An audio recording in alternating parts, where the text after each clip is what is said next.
ഈ ഒരു പുസ്തകത്തെക്കുറിച്ച് പറയാനാണ് കേട്ടോ ഞാൻ ഇന്ന് ഈ വീഡിയോ ചെയ്യുന്നത്.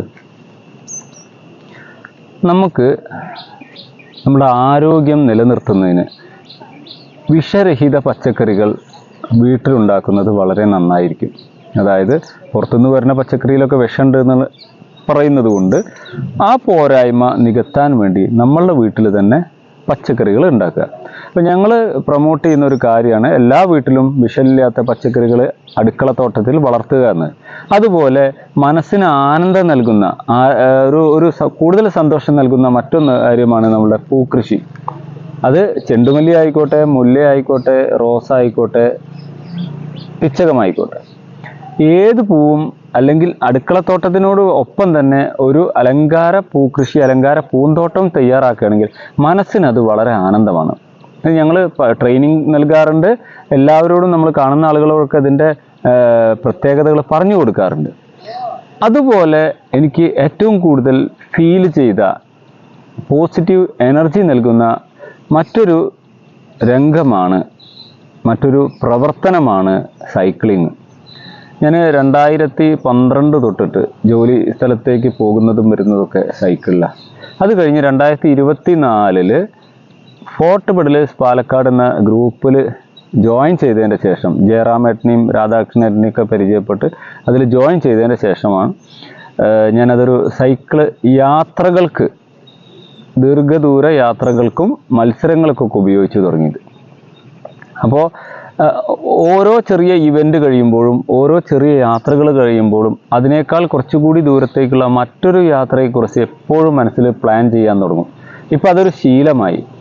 രാവിലെ എഴുന്നേറ്റ് കഴിഞ്ഞ് കഴിഞ്ഞാൽ ഇന്ന് കുറച്ച് ദൂരം പോയ ഒരു തലേ ദിവസം പോയ സ്ഥലത്തിനേക്കാൾ അല്പദൂരം കൂടി പോകണം എന്നൊരാഗ്രഹം.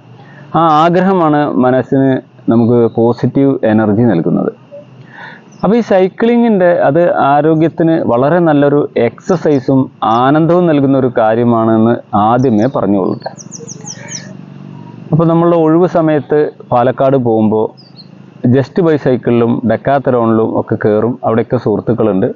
അങ്ങനെ ഡെക്കാത്തലോണിലെ ഷിഗിലിനെ കണ്ട് സംസാരിക്കുന്നു. ഞാനും എൻ്റെ മക്കളും ഉണ്ടായിരുന്നു.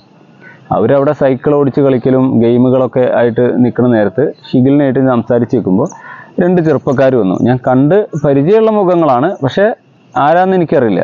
അവർ വന്ന് എനിക്ക് കൈ തന്ന് പരിചയപ്പെടുത്തി. നമ്മളെ മുനീർ, ആലത്തൂർ സൈക്കിൾ ക്ലബിൻ്റെ അംഗമായിട്ടുള്ള മുനീർ. മുനീറിനെ ഒപ്പമുള്ള ആളുടെ പേര്, മുനീറിൻ്റെ ഒപ്പം ഉണ്ടായിരുന്ന ആളുടെ പേര് എനിക്കിപ്പോൾ ഓർമ്മ കിട്ടുന്നില്ല കേട്ടോ. സോറി, അദ്ദേഹത്തോട് ഞാൻ ക്ഷമ ചോദിക്കുന്നു. എന്നെ പരിചയപ്പെടുത്തി. ഇത് മുനീറാണ്. ഇദ്ദേഹമാണ് കാശ്മീരിലേക്ക് ഒരു സോളോ റൈഡ് നടത്തിയിട്ട് വന്നിട്ടുള്ള ആൾ എന്ന് വിശദമായി കാര്യങ്ങൾ പറഞ്ഞു തന്നു. എന്നിട്ട് പറഞ്ഞു അദ്ദേഹം ഒരു പുസ്തകം എഴുതിയിട്ടുണ്ട്, അതൊന്ന് വാങ്ങാൻ ബുദ്ധിമുട്ടുണ്ടാവുമോ എന്ന് ചോദിച്ചു. ഞാൻ പറഞ്ഞു ഒരു ബുദ്ധിമുട്ടുമില്ല. അപ്പം തന്നെ പുസ്തകം വാങ്ങി പേയ്മെൻറ്റ് ഗൂഗിൾ പേ അയച്ചു കൊടുത്തു.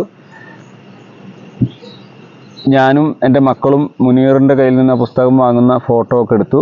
വളരെ സന്തോഷത്തോടുകൂടി. അപ്പോൾ എനിക്ക് നോക്കാൻ സമയം കിട്ടിയില്ല. കഴിഞ്ഞ തിങ്കളാഴ്ച ഞാനത് വായിക്കാൻ തുടങ്ങി. 3 ദിവസം കൊണ്ട് വൈകുന്നേരത്തെ സമയത്ത് അത് വായിച്ചു തീർത്തു. ഒരു ഇന്ത്യൻ പര്യടനം ഞാൻ പൂർത്തിയാക്കിയ ഒരു ഫീലാണ് എനിക്ക് കിട്ടിയത്. നമ്മൾ കൂടുതൽ സ്ഥലങ്ങളിലേക്കൊന്നും യാത്ര ചെയ്തിട്ടില്ല. ഈ തെക്കേ ഇന്ത്യൻ സംസ്ഥാനങ്ങളിൽ പല സ്ഥലങ്ങളിലും പരീക്ഷകളുമായിട്ടും മറ്റൊക്കെ പോയിട്ടുള്ളൂ, ട്രെയിനിലും ബസ്സിലൊക്കെ. പക്ഷേ ദീർഘദൂര യാത്രകൾ അങ്ങനെ പോയിട്ടില്ല. പക്ഷെ ഇത് വായിച്ചു കഴിഞ്ഞപ്പോൾ ഞാനാണ് പാലക്കാട് നിന്ന് കാശ്മീരിലേക്ക് എത്തി എന്നുള്ള ഒരു തോന്നലാണ് എനിക്കുണ്ടായത്.